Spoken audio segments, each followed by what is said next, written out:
If you become WWE Champion, you've done it. That's a straight up fact. Doesn't matter what anyone else says or does. You've achieved something that no one can ever take away from you, and in many ways, you're just better than the average human being. Winning the WWE title is obviously better than not winning it. Unfortunately, having this honour bestowed upon you doesn't always necessarily correlate to big business. Now, I would say in the modern wrestling world that the idea of the champion leading the company isn't the case, that the brand is pushed more than any one superstar. But even still, I'm Simon from WhatCulture, and this is 10 WWE champions who didn't draw. And we're only counting the WWE Championship here. The World Heavyweight belt has been removed for this list. Number 10, Randy Orton. Randy Orton is great. If you watch his evolution, no pun intended, throughout the years, he has come a long way since he debuted in 2002. Today, he's as smooth as a horse's mane, which is absolutely an odd thing to say. He's a legend in the industry and an obvious Hall of Famer, but his WWE title run from SummerSlam 2013 to WrestleMania didn't really set the world on fire. After cashing in his Money in the Bank briefcase and screwing over Daniel Bryan, there was a fall in ratings and pay-per-view buy rates during that period. It can't all be put on Orton. For a while, the title was vacant, so we can blame vacant. But when the Viper retrieved his prized possession at that year's Survivor Series, it did the lowest buy rate of the pre-network era. Again, can't all be put on him. The whole event was rubbish, mostly, and things did pick up on the way to Mania, although the Royal Rumble and Elimination Chamber still drew lower than they did the previous year. Oh well. Number 9, Sheamus. Right, now, this definitely isn't Sheamus' fault. If you want your WWE Champion to feel like WWE Champion, you've got to book him like a WWE Champion. When you treat him like he's not, well, people aren't going to buy in as much. In what I'm sure will shock you to your core, that's exactly what happened to the Irishman when he captured gold at TLC 2009, Fatal 4-Way 2010, and Survivor Series 2015. In all these scenarios, he was never truly given the main event spot, so slowly and surely the belt was the second most important thing on the show, as opposed to the highlight of the night. This is especially true where the latter is concerned. WWE only gave the title to Sheamus as they thought it would stop fans booing Roman Reigns. That didn't work, and Sheamus suffered. Number 8, The Miz. While history has revised this a bit, when The Miz won the WWE title in 2010, he absolutely deserved it. His in-ring work had improved, he was a truly despised heel, and it just felt right and the logical progression for his character. What didn't feel right was how he was then used. Never allowed to feel like a proper threat, his feuds with Orton, John Cena and Jerry Lawler fell a little flat, and his contest with Cena at WrestleMania put him in a position behind both he and The Rock, which isn't the smartest idea in the world. Ultimately, he would lose his gold at Extreme Rules following Mania with a string of buy rates that could have been so much better. He was given the chance. Number 7, The Undertaker. I don't want this to be misconstrued. At no point am I saying The Undertaker isn't a draw, because he most definitely is. He was part of central matches at some of the most successful shows in WWE history. That means something. It's just that his title runs weren't as memorable. The most obvious example of this is when he won the championship from Psycho Sid at WrestleMania 13, which is the least bought Mania of all time.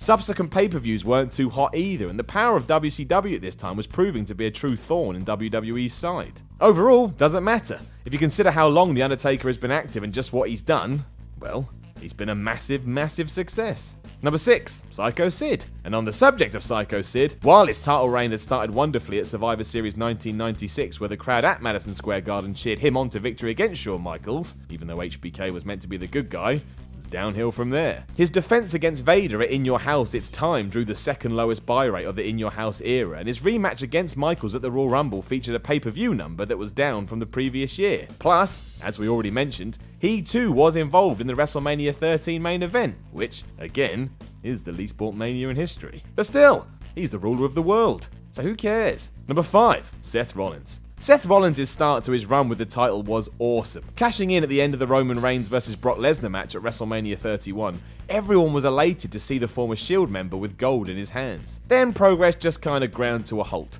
Being treated much like The Miz had been, Rollins was never allowed to feel like a champion, losing nearly every match he was featured in where the title wasn't at stake. If it wasn't for just how talented he was the WWE's MVP in 2015, who knows what would have happened? It's a mystery as to why Seth was never allowed to show a bit more dominance as the guy. You get that he's a heel and all, but you think people backstage would want more from their champion.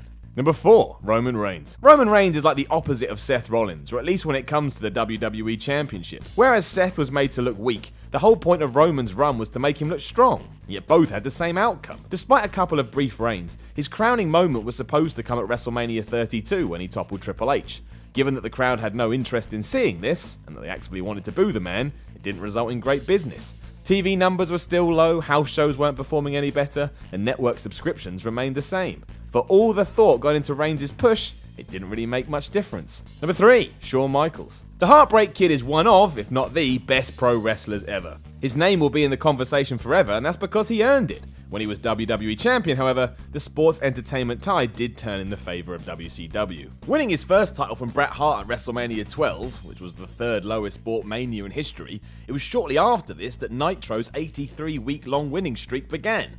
It outdrew WWE on both TV and pay-per-view, and SummerSlam 1996, which was headlined by Michaels and Vader, was down almost 25% from the previous year. WWE was certainly in worse financial shape in the years prior to this, but for all his talent, HBK couldn't shift the needle in the direction it needed to go. Number 2, JBL. At the Great American Bash 2004, JBL defeated Eddie Guerrero for the WWE Championship. It was a shock at the time given Eddie's popularity, but with rumours that the pressure of carrying gold had started to get to him, the decision was made to place it on JBL's shoulder instead. Aside from quite the leap given that Bradshaw had been part of the APA not that long ago, it was hard to take him seriously in the role, and it did impact SmackDown a bit. TV ratings and house show numbers dropped, and pay-per-views weren't as strong either. It couldn't have been that bad though, because WWE decided to keep the belt on him for 9 months, the time it takes for someone to have a baby. Number 1, Diesel. Back in 1994, Diesel won the WWE Championship from Bob Backlund at a house show.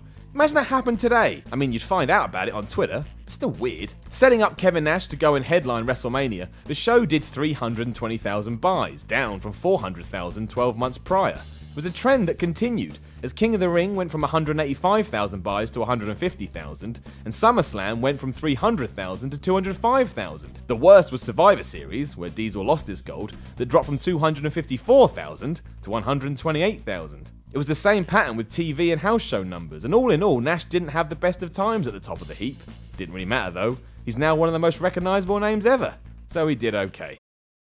Hello everybody, welcome to Kayfabe News, the revolutionary leader in sports entertainment news. Please hit the subscribe button, otherwise I'll block you on Twitter.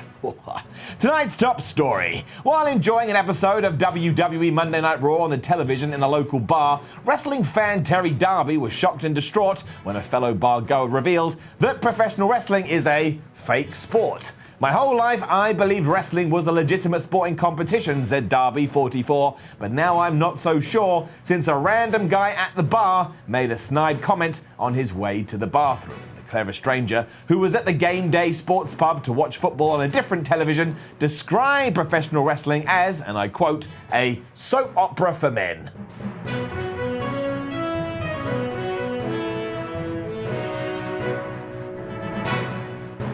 Absolutely devastated, Darby spent the rest of his evening looking back at his years of watching wrestling, kicking himself for failing to see that it is, according to the guy at the bar, so phony. I mean, look at those punches, they're barely touching each other, said the man loud enough to be heard by everybody else in this establishment. He went on to say that the ring is big like a trampoline. Having established his intellectual superiority over wrestling fans at the bar, the man then spent 4 hours getting drunk, yelling at a screen, while 2 teams moved an oval ball back and forth on a large lawn. Before accepting this tragic news, Darby attempted to grab another nearby patron and powerbomb him through a table, but was very concerned when he realised unless this individual jumped and hurled their body upwards or assisted him with the move, there was no way that it could possibly be done. And when asked for comment, Terry's family told Kayfabe News that he's currently watching tapes from New Japan to look for even a hint of evidence that this is a ruse, especially because those guys spend most of their time dropping each other on their heads.